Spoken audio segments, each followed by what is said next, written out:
जब रक्षा हो गई, कुंती ने उनकी स्तुति की है।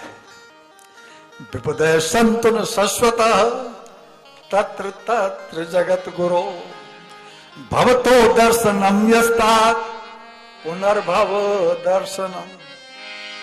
मुझे विपत्ति दो प्रभु, मेरे ऊपर विपत्तियां आती रहें। ये दुष्ट की मां कुंती कह रही है।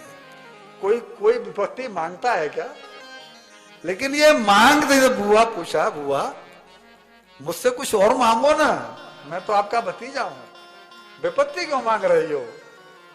तो इसलिए मांग रही हो कि जब तक विपत्ति पड़ती रही तो हमारे सामने बने रहे। जब जब विपत्ति पड़ी तुमने हमें हर जगह बचाया, और अब हमारे यहां संपत्ति आ गई, युधिष्ठिर राज्याभिषेक आपने युधिष्ठिर का कर दिया, अब हर जगह हमारे यश की कीर्ति फैल रही है, ठीक है ना? तो अब आप चल दिए, अब आप चल दिए, अब जो है ना आपका दर्शन हमें कैसे होगा? तो क्या सच में कुंती ने दुख मांगा है? जरा सा गहरा जाइए, जरा सा डीप में जाइए, जरा सा डीप में जाना पड़ेगा कि वो कहती है कि बा सुख माथे सिल पड़े जो हर से चित्त हटाए। वो सुख मुझे नहीं चाहिए जो कि आपसे मेरे चित्त को हटा दे।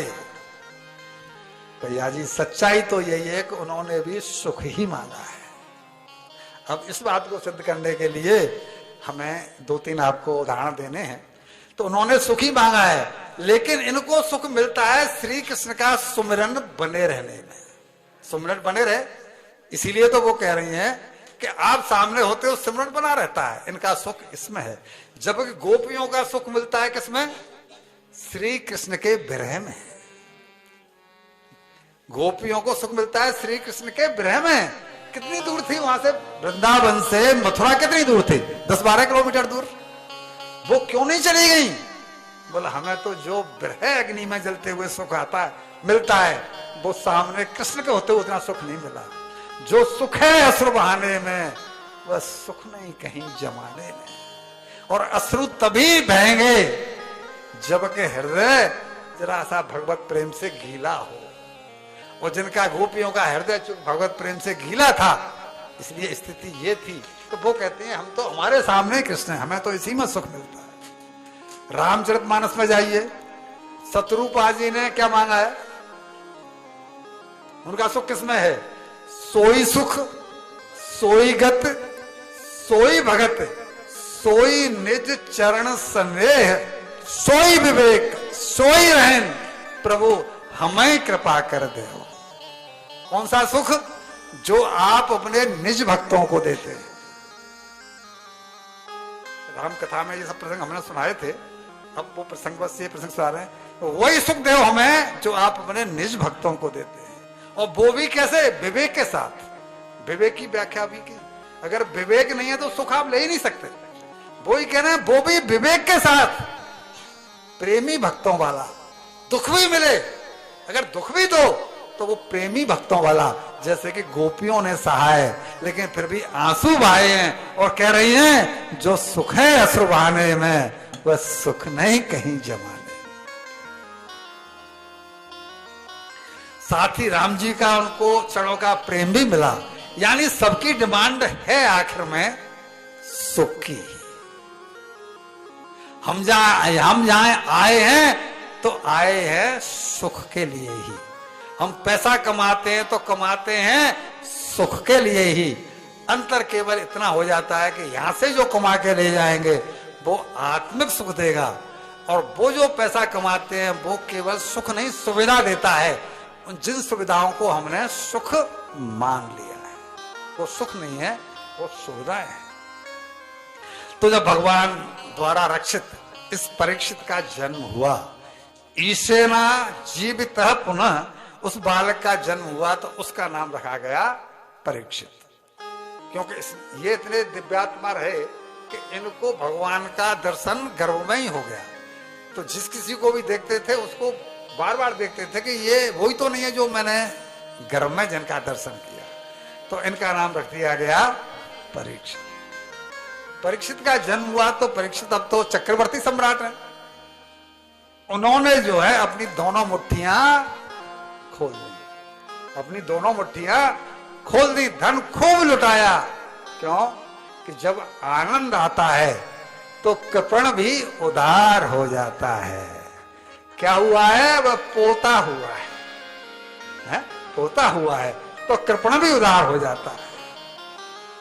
एक संतोषी गृहस्थ के घर में एक बालक ने जन्म लिया,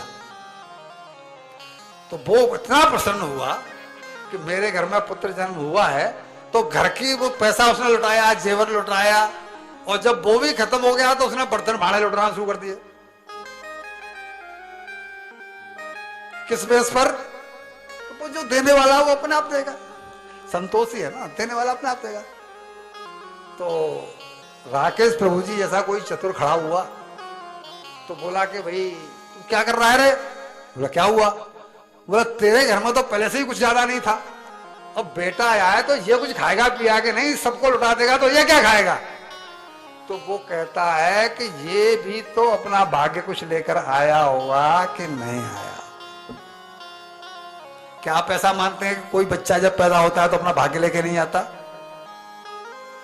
बोले ये अपना प्रारब्ध लेके आया है, वो खाएगा, मैं अपने आनंद में काहे को कमी। कृपण नहीं है। तो उन्होंने दोनों हाथों से मुट्ठियां खोल ली। तो जब बड़े होकर के ये राजा बने तो इन्होंने परीक्षित जी ने इरावती नाम की कन्या से विवाह किया, जिससे जन्मे जे आधे 4 पुत्र पैदा हुए।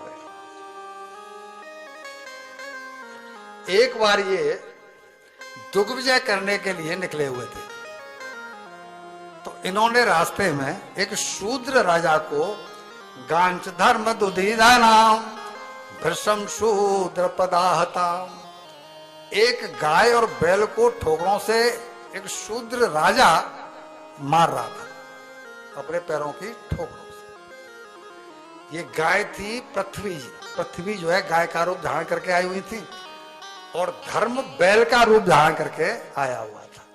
अब ये दोनों एक दूसरे से अपने दुख का आदान प्रदान कर रहे थे। बोला तेरा दुख क्या है और मेरा दुख क्या है, यहां बड़ा लंबा चौड़ा इसका वर्णन दिया हुआ है। तो जब गाय को और बैल को, धर्म और पृथ्वी को जब लात पड़ते हुए देखा तो परीक्षित जी को बड़ा क्रोध आया कि मेरे राज्य में और ऐसा अधर्म।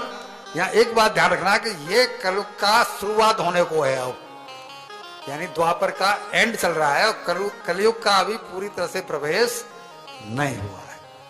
तो मेरे राज्य में ऐसा अधर्म, तो इसका परिणाम तो मुझे भोगना पड़ेगा। क्यों?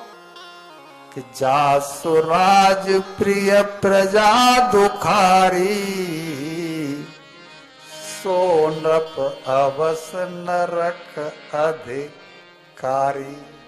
जिस राजा के राज्य में प्रजा दुखी है वो राजा नरक में ही जाएगा। ये बात तुलसीदास जी ने सिद्ध करके रख दी। मैं नरक में नहीं जाना चाहता, मैं तुझे अभी मार देता हूं।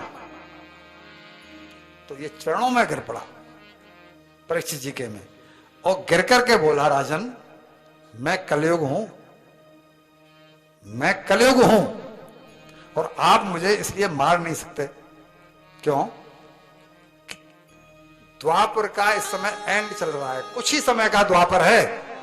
अब मेरा आगमन होगा और जब मैं आऊंगा तो ऐसा ही होगा। क्या कह दिया?